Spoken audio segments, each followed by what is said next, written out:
여러분, 4월은 개나리가 피고 또 벚꽃이 만개하는 시즌입니다. 그런데 요 며칠 날씨가 너무 추워서 벚꽃을 보러 갔다가 눈꽃을 보고 돌아온 사람들이 많았다고 합니다. 하늘에서 눈이 내리는 바람에 벚꽃은 못 보고 눈꽃만 보고 돌아왔다는 것이죠. 그렇지만 이 4월은 여전히 봄이 우리에게 주는 것이 무엇인지 만끽하는 그런 달인 것은 분명합니다. 그런데 그와 동시에 이 4월은 우리 대한민국 역사에 있어서 많은 아픔과 슬픔이 있는 그런 달이기도 합니다. 그래서 오늘은 이 대한민국에 어떤 이 4월의 아픔이 있었는지 함께 살펴보는 그런 시간을 좀 가지도록 하겠습니다. 1945년 우리나라가 일제로부터 해방을 하였지만은 일제 청산이 제대로 이루어지지 못해서 일제에 부역했던 사람들에 의해서 나라가 계속 운영되고 있었습니다. 그 와중에 나라를 스스로 제대로 세우지 못하니까 북한에는 소련군이 들어와서 점령하고 있었고 또 김일성이 그 지도자가 되었고 말았습니다. 그리고 남쪽에는 미군이 점령하였고 남쪽을 이끌어가는 지도자는 김구, 이승만이 이렇게 있었습니다. 그런데 이 대치 상황 속에서 어떻게 할까 고민하다가 유엔에서 결정을 내렸는데 남북이 총 합쳐서 총선거를 해서 국회의원을 뽑으라고 했습니다. 그런데 상대적으로 남쪽에 인원이 더 많이 있기 때문에 국회의원을 뽑으면은 남쪽에 인원이 더 많다 보니까 북쪽에서 반대가 일어났습니다. 그럼에도 불구하고 서로 협력해서 어떻게 하든 하나의 나라를 만들기 위해서 함께 총선거를 하고 싶어서 김구를 비롯하여 민족 지도자들이 북한으로 올라가서 김일성과 독대하면서 함께 총선거를 하자고 권유하고 함께 회의를 하기도 했습니다. 그런데 그게 잘 이루어지지 않으자 이승만은 남쪽만 총선거를 하자 이렇게 했게 돼서 결국 남한에만 총선거가 이루어지게 되었습니다. 그래서 김구는 그 총선거는 바람직하지 못하기 때문에 나라를 둘 쪽 만드는 것이기 때문에 그 총선거에 참여하지 않고 불참하게 되었습니다. 그때부터 김구는 지도력에서 이제 물러나기 시작을 했는데 남쪽만 총선거를 하게 되었고 또 그해 4월에 대한민국 정부가 수립하게 되었고 초대 대통령으로 이승만이 대통령이 되게 되었습니다.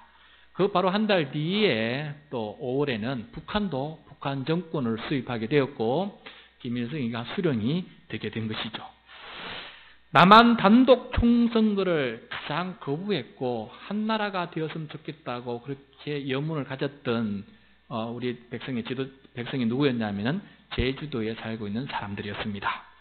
제주도 사람들은 어떻게 하든 총선거가 함께 이루어지길 바랬던 사람이고 또 그걸 거부했기 때문에 제주도에 있는 국회의원이 3명이 나와야 되는데 투표 현장이 거부되어서 1명만 국회의원이 나오는 그런 상황이 벌어지게 되었어요. 대통령이 된 이승만은 이 제주도 사람들이 마음에 들지가 않았습니다.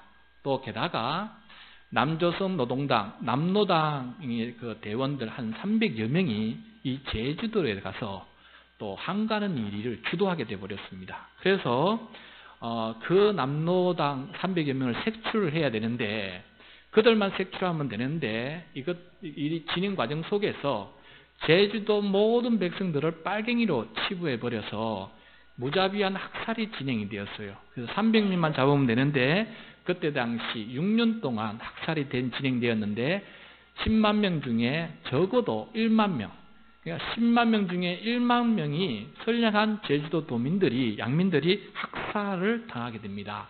이것을 가리켜서 4.3 제주 사건이라고 그래요. 4.3 제주 사건. 그래서 저는 제주도도 한번 거기 2번 정도 가본 적이 있지만은 제주도는 너무나 아름다운 그런 섬이고 가면 마음도 행복해지고 치유되는 그런 섬이지만은 막상 그 제주도민들은 아직도 회복되지 않는 그런 마음 때문에 치유가 되지 못하는 마음 때문에 상처를 가지고 살아가는 그런 아픈 그런 지역이라는 것을 섬마을이라는 것을 알게 되었습니다. 지금도 그때 당시에 가해자와 피해자가 한 마을에 지금도 살아가고 있기 때문에 그 깊은 골이 여전하다는 얘기를 듣게 되었습니다.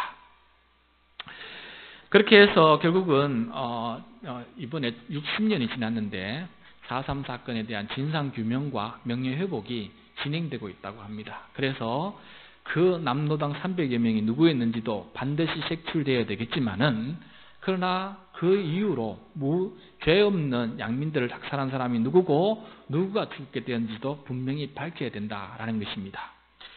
이렇게 4.3 제주 사건이 발생한 지 12년 뒤에 1960년 3월 15일 이승만은 부정선거로 세 번째로 연이어서 대통령에 당선이 됩니다. 한 달 뒤인 4월에 부정선거 규탄 시위가 일어났는데 특히 대학생들을 중심으로 일어났고 전 국민이 동참하는 저항이 일어나게 되었습니다. 그것이 바로 4.19 혁명입니다. 경찰력으로 부족해서 대통령은 계엄령을 선포하고 군대를 동원했는데, 이때는 이미 4.3 사건을 경험하면서 군인들이 양민들을 학살했던 그 경험을 가지고 있기 때문에 이번에는 군 지휘관들이 그 명령에 순종하지 않습니다. 중립을 지킵니다. 그래서 군인들이 그 백성들을 향해서, 학생들을 향해서 총을 쏘지 않게 되죠. 그래서 이런 일이 벌어지면서 전 국민적으로 군인들도 함께 협력을 하게 되니까 7일 뒤에 4월 26일 이승만 대통령은 하야를 발표하면서 대통령직에서 내려오게 됩니다. 그래서 부정선거에 대한 국민의 승리가 이루어졌고 이 땅의 민주주의가 한 단계 성숙하는 그런 계기가 되었습니다. 하지만 안타깝게도 1년 뒤인 1961년 5월 16일 5.16 군사 쿠데타로 박정희가 군사 독재 정권을 세우고 말았습니다. 그래서 4.19 혁명은 미완성 혁명으로 끝나고 말았습니다. 박정희, 전두환, 노태우에 이어지는 군사 독재가 지속되었기 때문입니다. 그 이후 5.18 민주화 운동 등으로 다시금 민주화가 이루어지면서 문민정부가 들어서게 되었는데, 김영삼, 김대중, 노무현, 이명박, 박근혜, 문재인 대통령에 이르기까지 이 땅에 민주주의가 조금씩 성장해 오게 되었습니다. 그런데 지난 주중에 박정희 전 대통령의 딸 박근혜 전 대통령의 1차 법원 선고가 있었습니다. 박근혜 전 대통령은 1년 전에 탄핵을 당한 후에 거의 1년 만에 내려진 이 선고입니다. 징역 24년, 벌금 180억 원이 선고되었습니다. 사실상 종신형에 해당됩니다. 박근혜 전 대통령이 탄핵을 당한 결정적인 계기는 그것도 4월이었습니다. 4년 전 2014년 4월 16일에 있었던 세월호 사건 때문입니다. 구조작업을 하지 못해서 304명이 생명이 바다에 빠져서 순식간에 잃어버렸습니다. 사건 초기 7시간 동안 이 백성들을 구원해야 될 대통령이 제대로 대응하지 못한 죄가 커서 백성들은 결국은 탄핵을 하게 된 것입니다. 이 4월에 있었던 이 역사를 중심으로 대한민국의 역사를 짧게 되돌아보았습니다. 역사란 무엇일까? 역사란 왜 우리에게 있는 것일까? 분명한 것은 역사를 알지 못하면 나쁜 역사가 반복한다라는 것입니다. 그리고 역사를 알아도 깨어있지 못하면 속게 되고 또 다른 아픈 역사가 반복된다라는 것을 이 역사는 우리들에게 보여주고 있습니다. 그러므로 우리는 역사를 알아야 되고, 두 번째, 그 역사의식에 깨어있는 사람이 될 때 이 땅은 다시금 아픈 역사가 우리의 친인척이 죽어가는 이런 일이 없어지게 될 것입니다.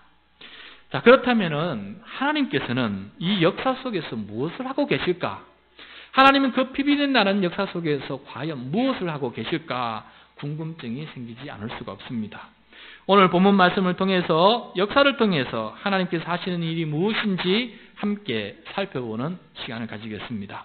본문 말씀은 이스라엘의 이전 역사를 모르고는 이해하기 힘든 그런 이야기입니다.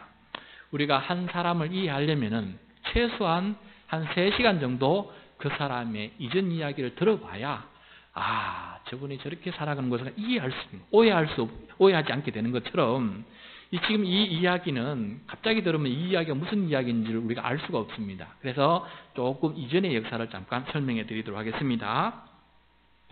이스라엘은 솔로몬 왕이 있었는데 그 솔로몬 왕 말년에 솔로몬 왕은 백성들을 억압하고 백성들에게 폭력을 행하고 우상을 숭배하는 악한 왕이 되었습니다. 그것 때문에 남과 북이 나라가 두 쪽이 나는 그런 일들이 진행되고 있었습니다.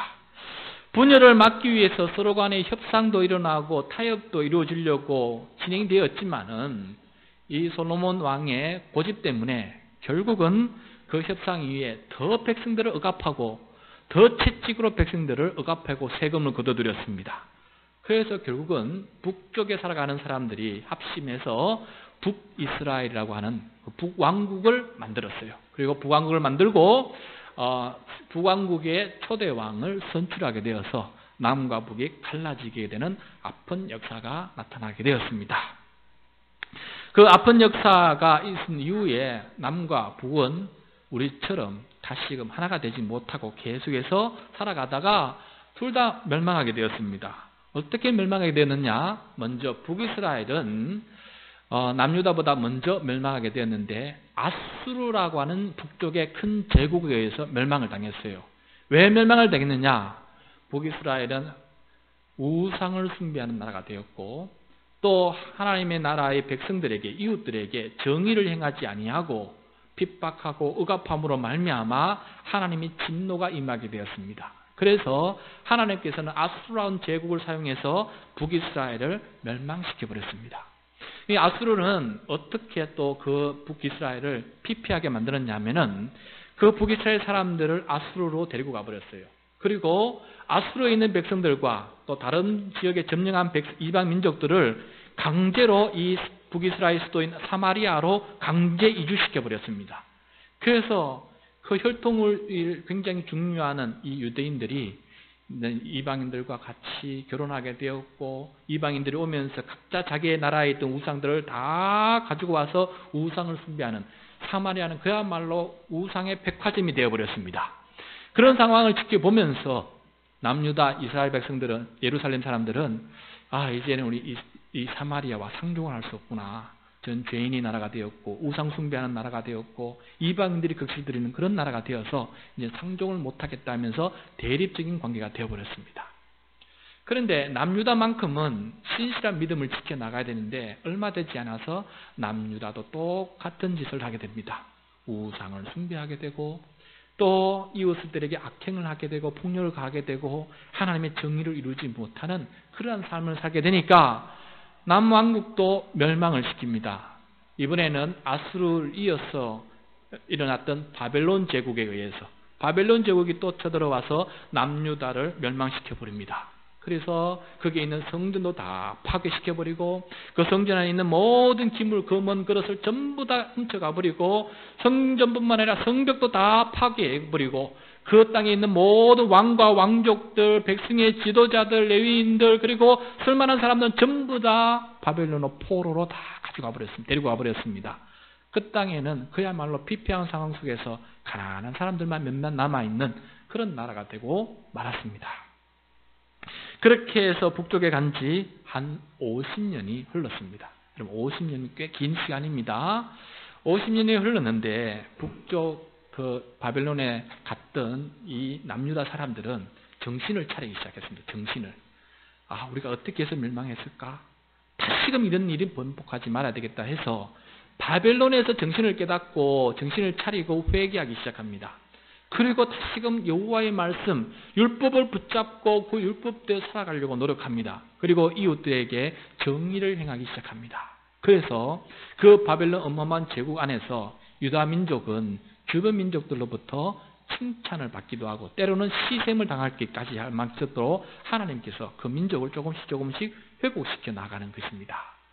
그러고 난 다음에 이제 또 바벨론 제국이 멸망을 당하게 됩니다. 바사 제국, 지금 페르시아 제국인데 페르시아 제국이 세워지게 되는데, 성경에 따르면 바사 제국, 이 바사 제국 왕이 초대 왕이 고레스 왕인데, 이 고레스 왕은 평소에 이 이스라엘 백성들뿐만 아니라 붙잡혀왔던 모든 이방 민족들이 얼마나 힘들고 어려운지를 알고 있는 왕이에요. 긍휼이 있는 왕입니다. 그래서 왕이 되자마자 모든 이방 민족들을 자기 나라로 다 돌아가게끔 하는 그런 아름다운 정책을 펼치게 됩니다. 그런데 유독 이스라엘 민족은 더 많은 사랑을 베풀어요. 왜냐하면 그때 당시 다니엘이 고위직에 올라있던 그런 사람이기도 하고, 이스라엘 백성들은 그 땅에서 칭찬받는 사람이기 때문에 더 많은 혜택을 베푸고 싶었습니다. 그래서 고레스 왕은 칙령을 내리는데, 유다 백성들은 귀환할 때 우리 군인들이 보호해 줄 것이며, 두 번째, 귀한 비용과 돌아가서 성전을 건축하고 성벽을 건축하는데 그 모든 비용을 국고의 재정으로 지원해 줄 것이며, 그리고 그 일을 행할 수 있도록 하는, 모든 일이 끝날 때까지 함께 도우라라는 그런 조서를 내리게 됩니다. 그래서 그때 당시 마지막 남유다의 왕의 손자였던 스룹바벨과 그 다음에 대제사장의 아들이었던 예수와, 마지막 대제사장의 아들인 예수와가 그 명령을 듣고 백성들을 모아서 이제 우리 돌아가자 해서 돌아가는 인원이 5만 명 가까이 됩니다. 5만 명 가까이 어마어마한 인원이 1500km를 걸어서 다시금 남유다 땅으로 돌아오게 됐습니다. 돌아와서 가장 먼저 한 것이 무엇이겠습니까? 성전을 건축하는 것이었습니다. 자, 성전을 건축하려고 왔더니 어떤 어려움이 생기게 되냐면은, 그 북이스라엘의 사마리아 살고 있는 사람들이 찾아와서 우리도 같이 성전을 건축하게 해달라고 요청을 하게 됩니다. 그런데 남유다 사람들이 보니까 이 사마리아 사람들은 이미 우상을 숭배하고 또 이방인들과 이렇게 살아가는 사람들이기 때문에 뭐 회개도 하지 아니하고 우상을 거두어 들이지도 않고 그런 상황이 전혀 이루어지지 않은 상태에서 그냥 성전 건축에 함께 동참하겠다고 하니까 남유다 사람들이 받아들일 수가 없습니다. 우리가 어떻게 해서 멸망됐는데, 우리가 어떻게 해서 멸망했는데, 우상을 숭배하고 또 그렇게 했기 때문에 멸망했는데 여전히 우상을 숭배하고 회개하지 않는 그 사람과 더불어서 어떻게 다시 성전을 건축할 수 있느냐. 그렇기 때문에 하나님께서 우리에게 다시 한번 진노할 것이다. 그래서 회개하지 않는 그 사마리아 사람과 더불어서 성전 건축이 이루어지지 않게 됩니다. 그러니까 사마리아 사람들이 가만히 있겠습니까? 가만히 있지 않죠. 방해 공작을 펼치게 됩니다. 성전 건축을 못하게 하도록 방해 공작을 하게 돼요. 그래서 어떻게 하느냐? 그 지역을 다스리는 관리들에게 뇌물을 줘요. 뇌물을 주면서 저 남유다 사람들이 성전 건축하지 못하게 막아달라라고 하게 됩니다. 그래서 뇌물에 눈먼 이 관리들이 남유다 성전 건축을 못하도록 막아버립니다. 그래서 성전 건축이 중단이 돼요. 몇 년 동안 중단이 됐냐면 16년 동안. 16년 동안 괴롭히고 해서 성전 건축이 못하게 되는 상황에 빠지게 말았습니다. 그러자 하나님께서 건축하지 못한 성전을 보고 안타까워하셔서 학개와 스가랴 선지자를 보내십니다. 학개와 스가랴 선지자를 보내서 백성들에게 하나님의 말씀을 전합니다. 여러분들은 집을 잘 짓고 평안하게 살아가고 있는데 하나님의 성전은 여전히 저렇게 짓지 못하고 폐허가 되어 있는데 이렇게 살고 있어도 되겠습니까? 우리가 이 땅에 돌아온 복귀한 근본적인 목적이 무엇입니까? 성전을 건축하고 하나님만 섬기고 제사 드리겠다고 이 자리에 오게 되지 않았습니까? 다시금 성전을 건축합시다. 학개와 스가랴 선지자 이야기 들은 백성들이 힘을 얻게 됩니다. 다시금 성전을 건축하기 시작합니다. 스룹바벨과 예수와가 다시 힘을 바쳐서 성전을 건축하도록 함께 모여서 재건을 시작합니다. 이 모습을 바라본 사마리아 사람들은 또 마음이 이게 뭐라 그래야 됩니까? 갑자기 생각이 안 나요. 완악해지고 남이 잘 되는 것을 못 보는 걸 뭐라 그럽니까? 시샘과 질투, 시기, 질투. 그것 때문에 다시금 관리들을 찾아가서 말합니다. 저 성전 건축이 다시 시작되고 있으니까 가서 못되게끔 막아주십시오. 자, 그래서 그 관리들이 성전 건축 현장 방문을 하게 됩니다. 그런데 그 사이에 어떤 일이 벌어졌냐면은 바사 제국의 왕은 고레스 왕에서 다리오 왕으로 바뀌었습니다. 그리고 그 땅을 통치하는 관리들도 이미 다 바뀌었습니다. 바뀐 이 관리들은 뇌물에 눈먼 사람이 아니었습니다.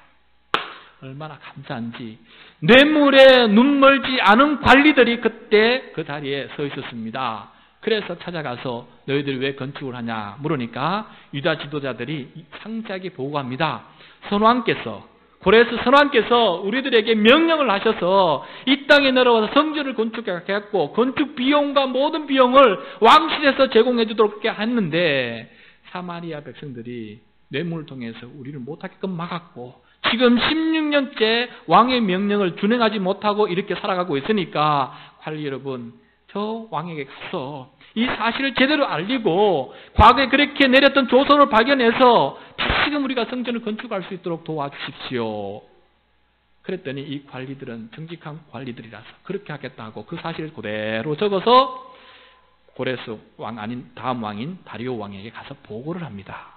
그 이야기를 들은 이 다리오 왕이 어떻게 행하였는지 보여주는 것이 바로 오늘 본문의 이야기입니다. 그러므로 이 본문 내용을 함께 살펴보면서 어떻게 이 왕은 선한 왕일까? 어떻게 이 진상조사를 할까 말까? 그리고 어떤 조치를 내릴까? 어떻게 해서 성전이 계속 이어질까 말까? 우리가 함께 살펴보도록 하겠습니다. 우리 함께 1절과 2절 말씀, 1절과 2절 말씀 같이 읽도록 하겠습니다. 시작!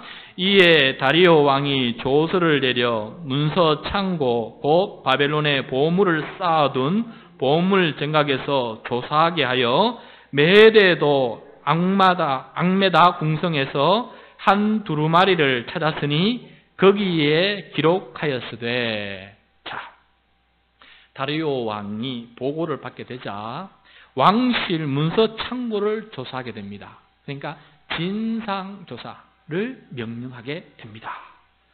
왕이 선한 왕이었기 때문에 이 일을 남몰라라 하지 않고 그것을 준행하고 있는 것을 보게 됩니다. 그래서 문서 창고를 다 뒤지니까 문서를 발견했는데 선왕 고레스 왕이 내렸던 그 칙령이 담긴 두루마기를 그대로 발견하게 됩니다. 여러분, 의지를 가지고 묻혀진 역사 속에서 진실을 구명하고자 하는 의지만 있으면은 그 진실은 반드시 드러나게 된다라는 것을 오늘 통해서 알게 됩니다. 자, 그럼 그 조서에 적혀진 내용이 무엇일까 우리가 함께 보도록 하겠습니다. 3절부터 5절까지 그 내용을 함께 살펴보겠습니다. 다 같이 읽겠습니다. 고레스 왕 원년에 조서를 내려 이르기를 예루살렘에 있는 하나님의 성전에 대하여 이르노니 이 성전 곧 제사 드리는 처소를 건축하되 지대를 견고히 쌓고 그 성전의 높이는 60규빗으로 너비는 60규빗으로 하고 큰 돌 3켜에 새 나무를 한 켜를 놓으라. 그 경비는 다 왕실에서 내리라. 또 느부갓네살이 예루살렘 성전에서 탈취하여 바벨론으로 옮겼던 하나님의 성전 금, 은 그릇들을 돌려보내어 예루살렘 성전에 가져다가 하나님의 성전 안 각기 제 자리에 둘지니라 하였더라.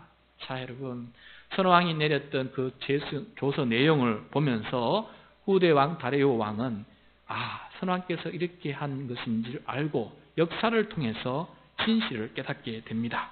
그리고 그것 속에서 분명히 깨닫게 됩니다. 성전을 건축하라, 이거는 선왕의 명령이었고 그 경비는 왕실에서 대라는 것도 선왕의 명령이었고 성전에서 탈취했던 모든 보물들은 다 돌려주라 하는 것도 선왕의 명령이었습니다. 그러므로 그 명령을 이어서 다시금 그 명령을 계속해서 이어나가는 그 모습을 보게 됩니다. 여러분, 기록되지 않는 역사는 잃어버리는 역사가 될 수가 있습니다.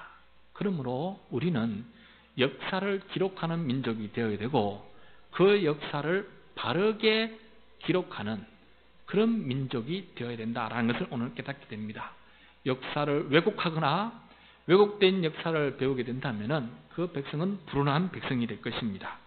그리고 기록된 역사는 후대 사람들에게 분명히 알 수 있도록 잘 보관을 해야 됩니다. 그 기록을 불태우거나 버려지게 되면은 우리가 알 수가 없습니다. 왕은 이 조서를 통해서 의지를 가지고 진상을 규명을 하게 되어서 묻혀진 모든 역사가 다시 드러나게 되는 것을 보게 됩니다. 그러므로 하나님은 무엇을 하고 계시느냐? 하나님은 역사 속에서 무엇을 하고 계시느냐? 역사에 대해서 진실을 밝히려고 하는 사람을 통해서 묻혀진 역사를 다시금 드러내시는 분이 바로 하나님이시다라는 것을 보게 됩니다. 하나님께서는 선한 관리를 통해서 또 선한 왕을 통해서 진실한 역사를 밝히 드러내시는 분, 그분이 바로 하나님의 역사다라는 것을 우리가 깨닫게 됩니다. 자, 이렇게 되어서 성전은 다시금 재건될 수 있도록 하나님께서 모든 것을 만들어 나가는 것을 보게 됩니다.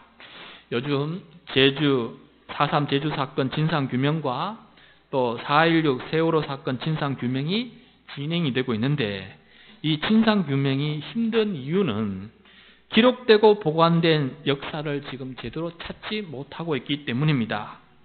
여전히 진상을 숨기고 거짓으로 왜곡하고 있기 때문에 진상이 제대로 드러나지 못하고 있다는 것이 지금 우리들의 문제입니다. 그러므로 우리는 하나님의 이 역사 앞에 정직하게 서야 될 것입니다. 역사는 결국 드러날 수밖에 없다. 그리고 하나님 앞에 어느 것도 감출 수 없다는 것을 믿고 또 하나님의 역사 앞에 소망을 가지고 나아가는 우리 모두가 되어야 될 것입니다. 우리 신앙도 마찬가지입니다. 우리가 하나님 앞에 죄인입니다. 우리 앞에 죄를 우리는 숨기거나 거짓으로 왜곡시키거나 덮어둘 수가 없습니다. 하나님께 다 드러난다는 것입니다. 하나님의 기억 속에서는 다 기록되어 있습니다. 그러므로 우리는 하나님 앞에 정직하게 살아야 한다라는 것을 오늘 말씀을 통해서 우리가 또한 배우게 됩니다. 우리 그리스도인들은, 우리 준비된 교회 성도들은 이 세상을 살아갈 때 정직한 사람이 될 수 있기를 축복합니다. 역사 기록을 통해서 진상을 규명한 왕은 즉시 조치를 내립니다. 가장 먼저 내린 조치는 성전 건축을 방해하지 못하도록 사마리아 사람들을 접근 금지 명령을 내리는 것이었습니다. 자, 우리 6절 말씀, 7절 말씀 같이 읽겠습니다. 시작. 이제 유브라데 강 건너편 총독 다뜨네와 스달보스네와 너희 동관 유브라데 강 건너편 아박삭 사람들은 그 곳을 멀리하여 하나님의 성전 공사를 막지 말고 유다 총독과 장로들이 하나님의 이 성전을 제자리에 건축하라. 6절 마지막을 보시면 그곳을 멀리하라. 다시 말해서 접근하지 말라. 접근 금지 명령입니다. 성전 가까이 가지 말라라는 것이죠. 총독만 접근 금지하려 말라는 것이 아니라 그동안 방해했던 사마리아 사람들도 가까이 하지 못하게 한 것입니다. 그래서 하나님께서 보호막을 쳐주신 것입니다. 보호막을. 그리고 성전 건축 비용을 성전 건축을 방해했던 사마리아 사람들이 다 내도록 하나님 왕이 명령을 내립니다. 우리 8절 말씀 같이 읽겠습니다. 8절 시작. 내가 또 조서를 내려서 하나님의 이 성전을 건축함에 대하여 너희가 유다 사람의 장로들에게 행할 것을 알리노니 왕의 재산 곧 유브라데 강 건너편에서 거둔 세금 중에서 그 경비를 이 사람들에게 끊임없이 주어 그들로 멈추지 않게 하라. 자, 여기서 왕의 재산 곧 유브라데 강 건너편에서 거둔 세금이라는 것은 무엇이냐면은 유브라데 강 건너편이라는 것은 저기 바사 제국에서 볼 때에는 이 이스라엘이 유브라데 강 건너편이에요. 그러니까 이스라엘 땅에서 거두어들인 세금을 말하는 것입니다. 그 세금은 남유다가 성전을 건축하는 비용으로 다 대라는 것입니다. 그러니까 반대자를 후원자로 만들어 버리십니다. 하나님께서 인생을 역전시켜 버리는데 기막힌 역전을 합니다. 그동안 방해하고 방해했는데 이제는 방해했던 너희들이 세금을 거두어서 성전 건축에 다 쓰도록 하나님께서 그렇게 비용을 만들게끔 만드신 거예요. 하나님의 역사는 인간으로 예측할 수 없는 그 놀라운 일을 하신다는 것을 보게 됩니다. 자, 성전 건축 비용뿐만 아니라 성전에서 드리는 제사 비용까지 다 대라 라고 말씀하십니다. 9절과 10절 말씀 같이 보겠습니다. 시작. 또 그들이 필요로 하는 것 곧 하늘의 하나님께 드릴 번제의 수송아지와 순양과 어린 양과 또 밀과 소금과 포도주와 기름을 예루살렘 제사장의 요구대로 어김없이 날마다 주어 그들이 하늘의 하나님께 향기로운 제물을 드려 왕과 왕자들의 생명을 위하여 기도하게 하라. 아멘. 가해자였던 사마리아 사람들에게 제사 드리는 데 필요한 제물을 구입하는 비용조차도 세금으로 지원하라라고 명령을 합니다. 이렇게 다리오 왕을 통해서 하나님은 뇌물로 왜곡되고 또 중단된 역사를 바로 세우시고 정의로운 보상까지 해주시는 것을 보게 됩니다. 남유다 사람들의 상처를 치유해 주시고 명예를 회복시켜 주시는 것을 보게 됩니다. 이처럼 진상규명은 치유와 명예 회복까지 나아가야 한다라는 것을 우리는 역사를 통해서 배우게 됩니다. 하나님은 여기서 멈추지 않으셨습니다. 한 단계 더 나아가십니다. 나쁜 역사가 다시 일어나지 않도록 엄중한 명령과 약속을 하시는 것을 보게 됩니다. 11절 12절 말씀 같이 읽겠습니다. 시작. 내가 또 명령을 내리노니 누구를 막론하고 이 명령을 변조하면 그의 집에서 들보를 빼내고 그를 그 위에서 메어 달게 하고 그의 집은 이로 말미암아 거름더미가 되게 하라. 만일 왕들이나 백성이 이 명령을 변조하고 손을 들어 예루살렘 하나님의 성전을 헐진대 그곳에 이름을 두신 하나님이 그들을 멸하시기를 원하노라. 나 다리오가 조서를 내려놓니 신속히 행할지어다 하였더라. 아멘. 누구든지 이 명령을 변조하면 엄벌에 처할 것이며 누구든지 이 명령을 변조하면 왕이 엄벌에 처할 것뿐만 아니라 하나님께서 진멸하시기를 원한다라고 조서를 내리고 있는 것을 보게 됩니다. 재발 방지 조치를 확실하게 하는 것을 보게 됩니다. 진상규명은 그 끝은 법을 만드는 것입니다. 법을 만들어서 다시는 이런 일이 발생하지 않도록 법을 만드는 것이 진상규명의 끝인 것을 우리가 보게 됩니다. 이 재발 방지를 통해서 다시금 이 나라에 하나님께서 하시는 일이 무엇이냐면은 하나님께서는 역사를 왜곡시키는 자에게 엄중한 심판을 경고하신다는 것입니다. 하나님께서는 이 역사 속에서 무엇을 하시느냐? 역사를 왜곡시키는 자에게 엄중한 심판을 하시며 경고하신다는 것입니다. 하나님이 역사의 주관자이심을 우리들에게 보여주고 있습니다. 사랑하는 성도 여러분, 오늘 하나님께서 역사를 어떻게 다루시는지 우리들에게 보여주고 계십니다. 지난주 금요일 박근혜 전 대통령의 선고가 100분 동안 진행되는 것을 TV를 통해서 보면서 오늘 말씀에 비추어 묵상을 해보았습니다. 하나님께서는 역사를 기억하시고 묻힌 역사를 드러내시는 분이시다라는 것을 알게 되었습니다. 하나님께서는 역사를 바로 세우시고 정의로운 보상을 하시는 분이시다는 것도 알게 되었습니다. 하나님은 역사를 왜곡하는 자에게 엄중한 심판을 경고하신다는 것을 또한 배우게 되었습니다. 이것이 바로 성경적인 역사의 모습이며 또 성경적인 신앙이고 올바른 역사의식을 가진 신앙의 모습이라는 것을 배우게 되었습니다. 이 땅의 역사의 마지막은 하나님의 심판대 앞입니다. 그곳에서 이 땅의 역사는 마무리가 됩니다. 그곳에서 하나님은 하나님의 정의를 기필코 이루시게 될 것입니다. 역사의 마지막 날에 하나님은 모든 왜곡된 역사를 바로 세우시고 정의로운 심판을 내리실 것입니다. 혹여나 이 땅에서 풀리지 않은 원한도 그때는 다 풀려지고 하나님의 정당한 보상이 주어지게 될 것입니다. 이 세상의 역사는 그렇게 끝난다는 것을 아는 것이 성경적인 믿음이고 올바른 역사의식이다라는 것을 우리가 깨달아야 될 것입니다. 하나님의 뜻이 이 땅에 이루어지고 하나님의 나라가 이루어지기를 믿으면서 오늘 하루도 하나님의 말씀 앞에 순종하면서 진실되이 살아나가는 우리 모두가 될 수 있기를 축복합니다. 그리고 아픈 역사가 많은 이 4월에 성경적인 역사의식을 가지고 다시금 이 땅에 아픈 역사가 일어나지 않도록 우리는 깨어 있어야 되고, 그런 일이 벌어질 때 우리는 막아야 될 사람이란 책임 있는 존재라는 것을 깨닫고 살아가는 우리 모두가 될 수 있기를 축복합니다.